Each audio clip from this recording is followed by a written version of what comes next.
about to hook this customer up. He just got the cheapest oil consumption repair possible. Well, I still did the timing kit, and I just did piston rings. But he got hooked up, and I'm gonna hook him up even better because I just test drove it, and I saw his visor clip was broken, and I'm gonna just throw this visor clip in, no extra charge. That's like a $500 value. So clean your pick, make sure everything's nice and clean, put it back here, and then just, it's actually better to not use a pick. Maybe something like a panel tool, but I get under there and carefully pop this piece out, and then this piece right here comes right out. You see how it's broken? This is very common for these things to snap off.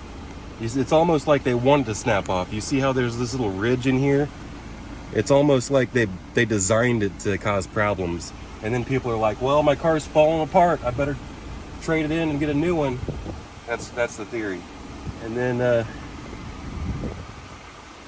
pop that back in like that. Good as new. All right, on to the next car.